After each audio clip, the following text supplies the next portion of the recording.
Hello' গাইছ, এইয়া চাই লওক এই বছৰ খেতিয়কৰ কিমান কষ্ট ভুগিছে।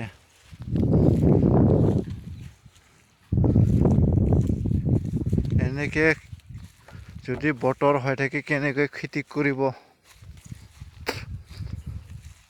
হাল মাৰি থৈছে, হাল ট্ৰেক্টৰ বাই থৈছে, কেনেকুৱা শুকান একদম শুকাই গৈছে। এতিয়া আমাৰ খেতিয়কৰ চৰকাৰক আবেদন কৰাটো হ'ল ঘৰে ঘৰে বা খেতিয়কসকলক এটা যিটো মানে বয়ৰিং বুলি কওঁ আমি, দমকল বুলি কয় কিছুমানে, তাতে চ'লাৰ থকা যিবিলাক মানে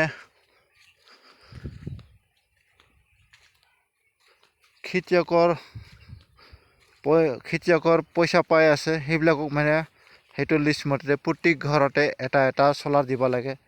যদি খেতিয়কসকলে যদি খেতি কৰিব নোৱাৰে, চৰকাৰৰ অসুবিধা হ'ব না নাই চৰকাৰে নিশ্চয় জানে। যদি খেতিয়কে খেতি নকৰে, চৰকাৰে কেনেকৈ চৰকাৰখন চলাব?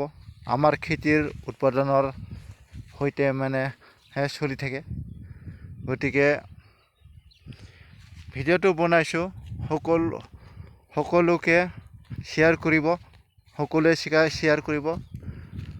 আৰু এইটো ভিডিঅ' বেয়াকৈও বনোৱা নাই, আৰু সেনেকৈ ভিডিঅ' বনোৱা অভ্যাস নাই আমাৰ।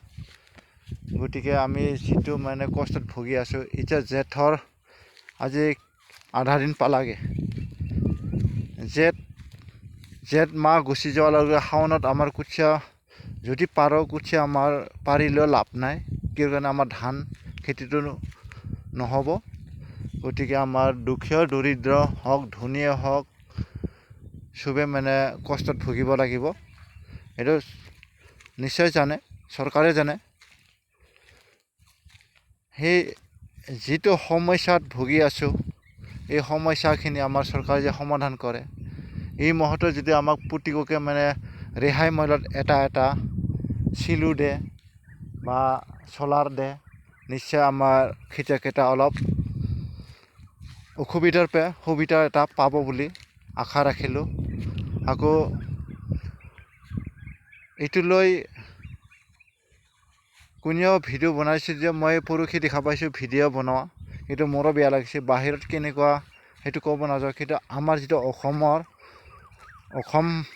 অসমত থাকি যদি অসম চৰকাৰে যদি আমাক সহায় নকৰে, কোন চৰকাৰে সহায় কৰিব সেইটো নিশ্চয় জানে। গতিকে এইটো চাওক,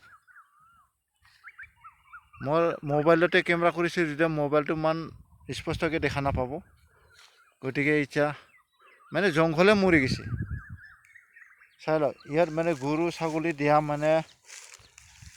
গৰু ছাগলী জংঘল খাব, জংঘল এটাও নাই বুলি ক'লেও ভুল নাই। দেখা পাইছা, মই এইটো ভিডিঅ'টো যোৱাকালি বনাওঁ বুলি ভাবিছিলোঁ, যোৱাকালি বনোৱা নাই। আজি থুলমূলকৈ এটা ভিডিঅ' বনাই আপলোড কৰিব বিচাৰিছোঁ। নিশ্চয় ভুল যদি হৈছে, সকলো ৰাইজকে ক্ষমা বিচাৰিছোঁ, আৰু এই ভিডিঅ'টো শ্বেয়াৰ কৰিব বুলি প্ৰত্যেককে অনুৰোধ কৰিলোঁ।